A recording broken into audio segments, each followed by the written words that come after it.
بہت پہلے کی بات ہے، ایک خوبصورت مگر افسردہ سلطنت میں ایک شہزادی بیمار پڑی تھی۔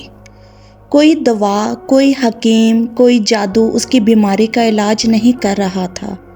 شاہی دربار کے سبھی طبیب ہار مان چکے تھے، لیکن ایک دن ایک بزرگ درویش محل میں آیا اور بادشاہ نے کہا، شہزادی کی جان بچ سکتی ہے، مگر اس کے لیے تمہیں نیلا جادوئی پھول ڈھونڈنا ہوگا جو کالے پہاڑوں کے پار ایک خطرناک جنگل میں کھلتا ہے۔ لیکن خبردار، اس پھول کی رکھوالی ایک زہریلا سانپ کرتا ہے۔ یہ سنتے ہی نوجوان شہزادہ ایان، جو نہایت بہادر اور نڈر تھا، آگے بڑھا اور بولا، میں نیلا پھول لا کر شہزادی کی جان بچاؤں گا۔ شہزادہ ایان اپنی چمکدار تلوار لے کر کالے پہاڑوں کی طرف روانہ ہوا۔ راستے میں اسے کئی مشکلوں کا سامنا کرنا پڑا۔ کبھی برفانی طوفان نے راستہ روکا تو کبھی درندوں نے اس پر حملہ کیا، لیکن اس کی بہادری اور عقل مندی نے اسے ہر مشکل سے نکالا۔ بالآخر وہ اس خوفناک جنگل میں پہنچا جہاں نیلا جادوئی پھول کھلتا تھا۔ جیسے ہی وہ پھول کی طرف بڑھا، ایک دیو ہیکل زہریلا سانپ اس کے سامنے آ گیا۔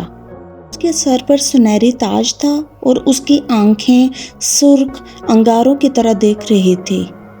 سانپ گرجدار آواز میں بولا، جو بھی میرے پھول کو لینے آئے گا میں اسے زندہ نہیں چھوڑوں گا۔ لیکن شہزادہ ایان ڈرا نہیں۔ جیسے ہی سانپ نے اس پر حملہ کیا، اس نے اپنی تلوار نکالی اور پوری طاقت سے وار کیا۔ سانپ پھرتیلا تھا، مگر شہزادے کی مہارت بھی کمال کی تھی۔ دونوں میں خوفناک جنگ ہوئی، یہاں تک کہ آخر کار شہزادے کی تلوار سانپ کے زہریلے سر کو چیرتی ہوئی نکل گئی۔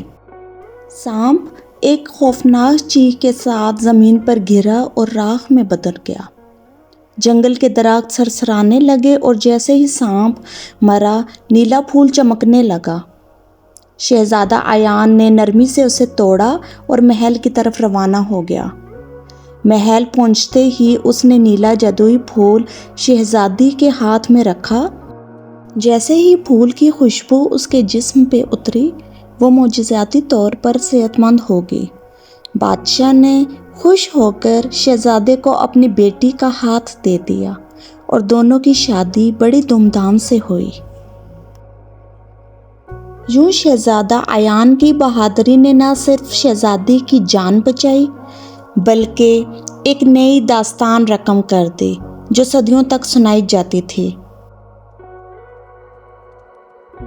اگر آپ منفرد اور دلچسپ کہانیوں کے شوقین ہیں تو ہمارے چینل کو سبسکرائب کرنا نہ بھولیے۔